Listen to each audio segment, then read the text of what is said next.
కృష్ణా జిల్లా Bommaluru police checkpost వద్ద పోలీసులు గంజాయి పట్టుకున్నారని గన్నవరం జాయింట్ కలెక్టర్ గీతాంజలి శర్మ తెలిపారు. వారి వద్ద నుంచి 15 ప్యాకెట్ల రూపంలో ఉన్న 30 కిలోల గంజాయి సీజ్ చేసినట్టు చెప్పారు.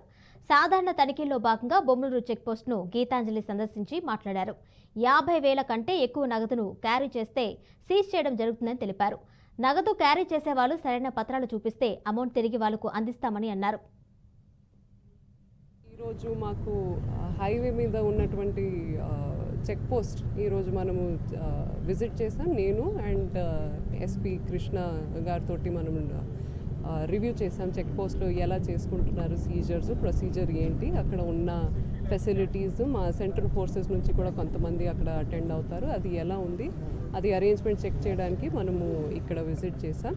ఇప్పుడే మాకు బొమ్మలూరు చెక్ పోస్ట్లో వీళ్ళు చాలా మంచి పని చేసుకుంటున్నారు. ఇప్పుడు చెకింగ్ చేసినప్పుడు ఒక 30 kg 15 ప్యాకెట్స్ ఆఫ్ గాంజా కూడా సీజ్ చేశాం. సో అటువంటి ఇల్లీగల్ సబ్స్టెన్సెస్ కూడా మాకు చెక్ పోస్ట్లో మనము సీజ్ చేస్తున్నాం. సో అది కూడా ఒక రివ్యూ చేస్తాం. శ్రీకాకుళం జిల్లాలో 2 లక్షల రూపాయలను ఫ్లయింగ్ స్క్వాడ్ అధికారులు పట్టుకున్నారు. వజ్రపు కొత్తూరు సమీపంలో ఎన్నికల నేపథ్యంలో పోలీసులు తనిఖీలు నిర్వహించారు. తనిఖీల్లో భాగంగా ఓ యువతి స్కూటీలో నగదును పట్టుకున్నారు. యువతి వద్ద ఎలాంటి పత్రాలు లేకపోవడంతో నగదును స్వాధీనం చేసుకున్నారు.